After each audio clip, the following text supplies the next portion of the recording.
Jadi dari situ kita bisa belajar untuk memecahkan masalah. Gitu. Dari berbahasa, gitu, kita juga belajar cara berpikir secara berstruktur juga, gitu, dan cara menyampaikan ide-ide atau pemikiran-pemikiran kita dengan baik dan jelas dan benar. Jadi apa ya, di balik setiap subjek itu ada lagi intisari yang lebih foundational, yang intinya adalah pemberdayaan diri. Bagaimana kita bisa menjadi manusia sepenuhnya yang mungkin mengejar impian kita, apapun itu, melakukan pekerjaan apapun itu, dan itu yang akhirnya jadi apa ya, memiliki result yang berhubungan dengan well-being kita. Apakah kita bisa menjadi manusia yang berdampak, manusia yang punya ketenangan, kebahagiaan, bisa memiliki financial independence gitu, larinya tuh ke mana-mana ya, berbagai aspek dan elemen kehidupan.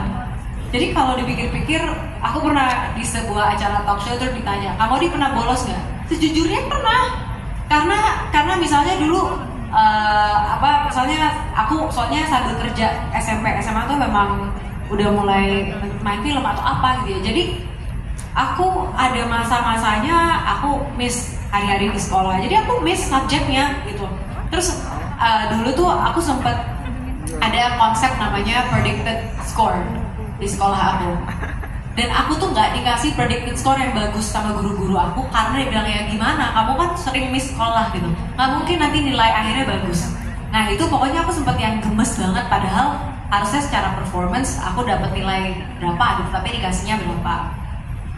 Dan itu tuh sebenarnya ada pemikiran yang menurut aku cukup salah gitu ya. Maksudnya dengan aku miss sekolah itu sebenarnya kenapa sih aku akhirnya tetap percaya diri, karena intinya aku percaya bahwa oke, hari itu aku miss si chapter ini belajar algebra misalnya gitu ya, tapi aku bisa belajar sendiri, aku bisa buka sendiri itu textbook, aku bisa buka sendiri resources di luar sana sampai akhirnya aku bisa.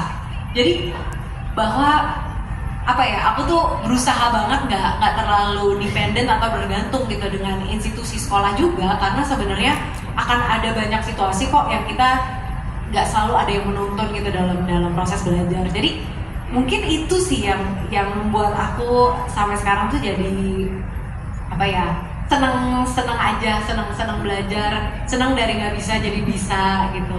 Yang penting niatnya lah ya. Dari nggak tahu jadi tahu. Kayaknya tuh itu proses yang memberikan aku kepercayaan diri gitu pada saat nggak bisa. Terus mau itu berjam-jam sampai akhirnya bisa, itu tuh ada kepuasan sendiri. Dan itu yang tadi aku bilang sih, dengan teknologi, dengan disrupsi, dengan AI, kita tuh benar-benar nggak tahu keperluan workforce ke depannya seperti apa, keterampilan apa yang harus kita miliki ke depannya. Jadi tugas kita ya itu untuk gimana caranya bisa mempelajari apapun itu kalau misalnya ada perubahan kebutuhan. So I think yang paling penting itu ada niat, your self drive untuk mau belajar gitu kan. Apapun itu sebenarnya bisa dipelajarin asalkan ada motivationnya gitu ya. Nah, keren banget jawaban-jawaban dari speaker